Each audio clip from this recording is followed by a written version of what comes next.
At ito po ang programa, uulitin ko, bawat barangay makikinabang. Palakpakan naman po natin ang ating Pangulo. Pangulong Bongbong, maraming salamat po. Malaking tulong po ito para po sa ating mga barangay. At bilang ina ng lalawigan, ako po ay lubos na nagagalak, napakasaya at nagpapasalamat na ang Batangas po ang napili ninyo para gawin pong pilot area ng programang ito.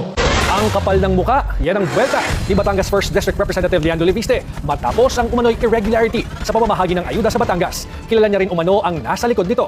Gigil at galit si Batangas 1st District Representative Leandro Leviste sa kanyang nalaman kaugnay sa bigayan ng ayuda sa probinsya ng Batangas kahapon. Anya, hindi raw natupad ang pangako ni Pangulong Marcos Jr. na bawat barangay makikinabang dahil daw kay Governor Vilma Santos Recto.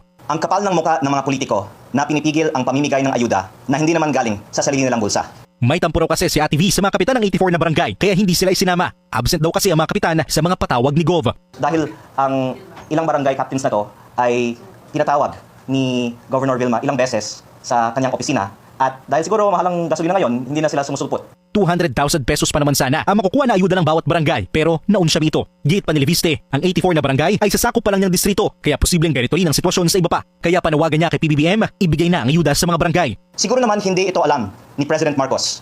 Siya ang nasisira dito kasi ang pangako ay galing sa kanya na bawat barangay makikinabang at hindi ito natutupad. At ayon raw sa palasyo, tutugon raw sila sa panawagan ni Leviste. Nais rin ni Leviste na maimbestigahan ang nasabing irregularidad dahil si Executive Secretary Ralph Rectorin ang nangunguna sa programa.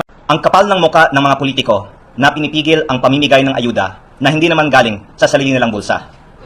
Si President Marcos ay nasa Batangas City ngayon para magbigay ng 200,000 pesos para sa bawat barangay. Pero hindi niya alam, at least 84 barangays ng Batangas ang hindi inimbitahan. Isang kapitan, sinabihan ng presidente ng Liga ng Barangays ng Batangas na hindi sila kasama dahil nagtatampo raw sa kanila si Governor Vilma Santos Recto. Siguro naman hindi ito alam ni President Marcos.